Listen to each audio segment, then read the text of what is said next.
दोस्तों 1330 मिलियन यानी 1.3 बिलियन की जनसंख्या वाला देश, जहां 487 मिलियन लेबरर्स रहते हैं, और यह भी पुराना आंकड़ा है। अब तो और भी ज़्यादा हो गए होंगे शायद। और 2 महीने का लॉकडाउन, जिसमें इनमें से किसी के पास भी कोई काम नहीं है, और ऊपर से 85,000 से ज़्यादा कोरोना के मरीज। दोस्तों, क्या देश और लॉकडाउन सह सकता है? जवाब है नहीं। इसीलिए अब लॉकडाउन 4.0 में किसान किसी भी राज्य में अपनी फसल की बिक्री कर सकता है।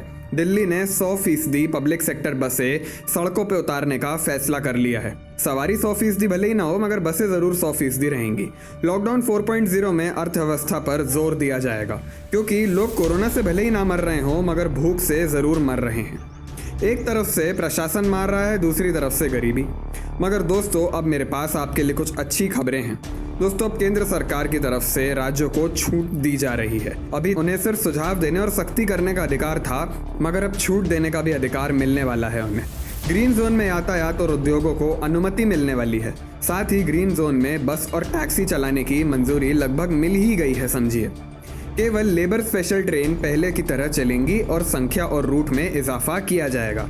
18 मई से चुनिंदा रूट पर घरेलू उड़ान सेवा भी शुरू करने पर विचार किया जा रहा है। दोस्तों, मगर नागरिकों को स्वास्थ्य और सुरक्षा का खुद बहुत ज़्यादा ध्यान रखना होगा, क्योंकि यहाँ अगर आप चूके तो बहुतों को लेके जा सकते हैं। क्या करें, बीमारी ही ऐसी है।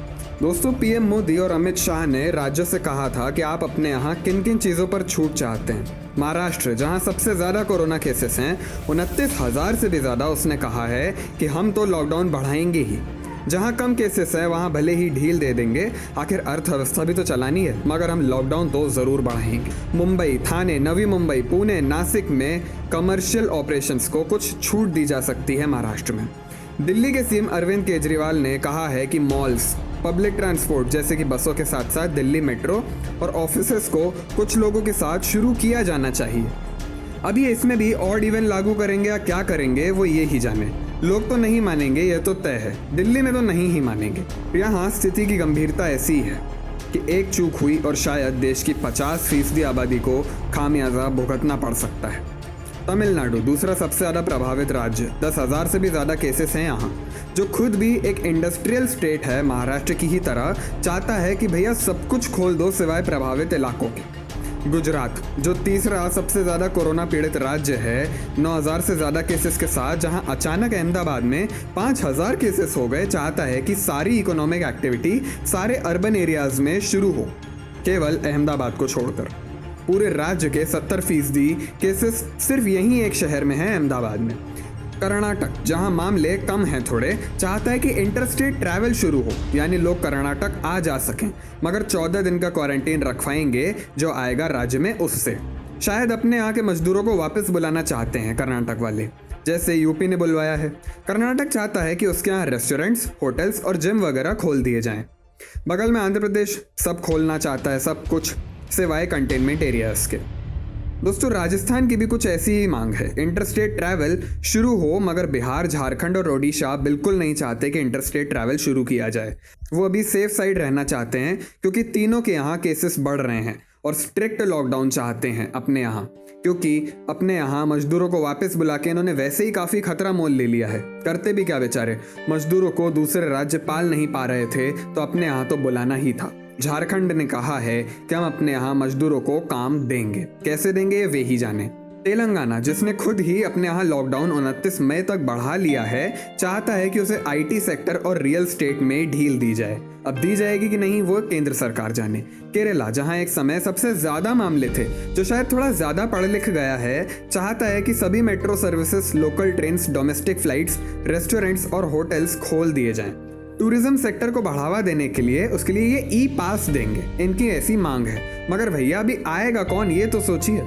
ऊपर देवभूमि यानी हिमाचल प्रदेश और उत्तराखंड, जहाँ के दर्शन अभी लोगों को अपनी छतों से होने लगे हैं, इतनी साफ हवा है, बड़ी अच्छी बात है, और जहाँ मामले भी बहुत कम हैं। ये दोनों चाहते हैं कि होटल्स और रिजॉर्ट्स को लिमिटेड कैपेसिटी के साथ ऑपरेशंस शुरू करने की छूट दी जाए। उन्हें शायद मिल भी जाएगी, मगर फिर वही सवाल आता है दोस्तों, आएगा कौन? पंजाब के chief minister Amarinder Singh lockdown को और बढ़ाने की मांग कर रहे हैं। सबसे पहले दारू की दुकानें खोलने की बात भी इन्होंने ही कही थी।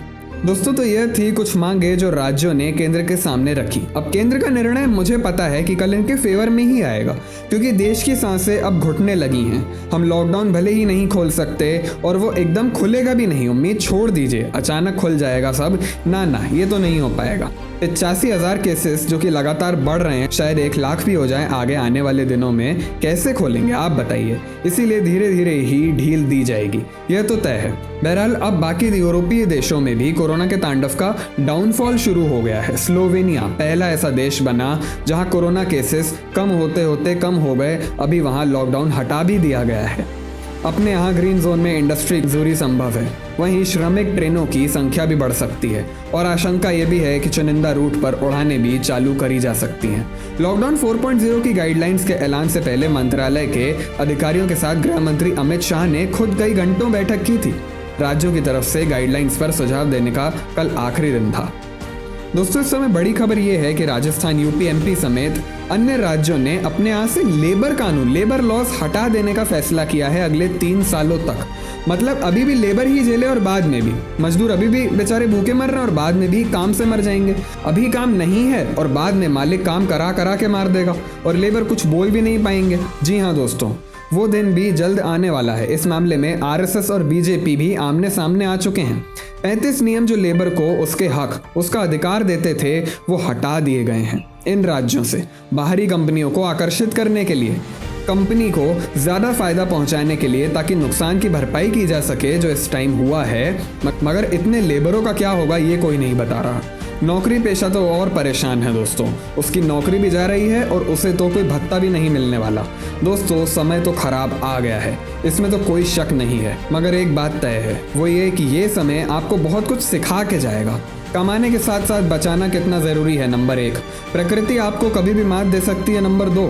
भारत के कई दुश्मन हैं, तो सर पे बैठा है, जिससे निपटने में आपको भी सहयोग करना है, नंबर 4। और आखिरी नंबर 5, एट दी एंड कुछ काम नहीं आता यार।